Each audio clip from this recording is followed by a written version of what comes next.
Sunlight T680 Obsidianin musta vuosimallia 2024. Hieman tullut päivityksiä aikaisempiin malleihin, mutta katsotaan ensimmäisenä auton sisätiloja. Tästä kun tullaan, niin oikealle jää ruokailuryhmä. Pöytää pystyy vetämään sieltä ulospäin ja säätämään sopivaa asentoa, liikkuu kaikkiin suuntiin. Lasten istumia varten voi myös nostaa pois edestä. Sitten tähän jää meille keittiö heti taakse. Siinä on vesipistettä, hellaa ja jääkaappi ja aika tilava pakastin. Ja sitten auton perältä löytyy täältä leveät vuoteet. Ne on nyt niinku erillissängyt, mutta saa myös yhdistettyä vetämällä tästä näin.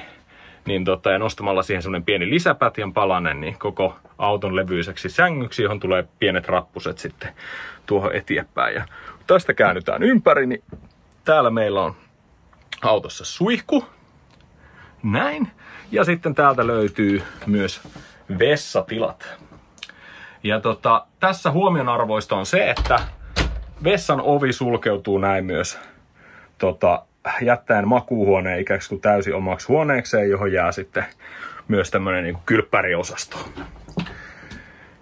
Ja täältä kun tullaan takaisin tänne autoon päin, niin sitten vierasvuoteet, nämä on ollut lasten suosikkeja muutenkin, niin löytyy täältä.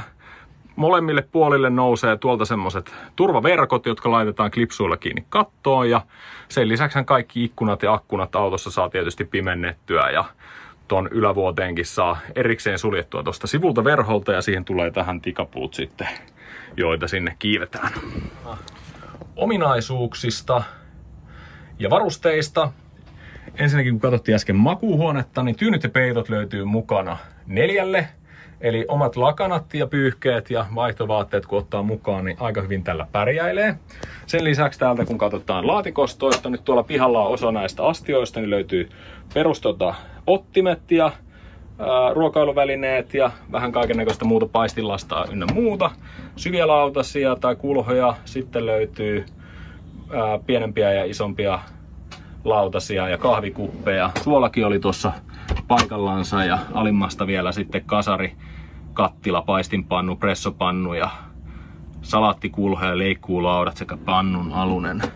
Täältä löytyy myös perustarvikkeilla varusteltu siivouskaappi, tiskausvälineet, kertakäyttöisiä puhdistusliinoja ja sitten roskis- ja roskispusseja ja rättiä ja muuta sellaista, mitä tässä autoillessa on mukava olla mukana. Löytyy peruutuskamera, automaattilaatikko, Fordin alusta ja aika hyvät, pikkusen vajaat 200 hevosvoimaa, niillä pääsee aika mukavasti.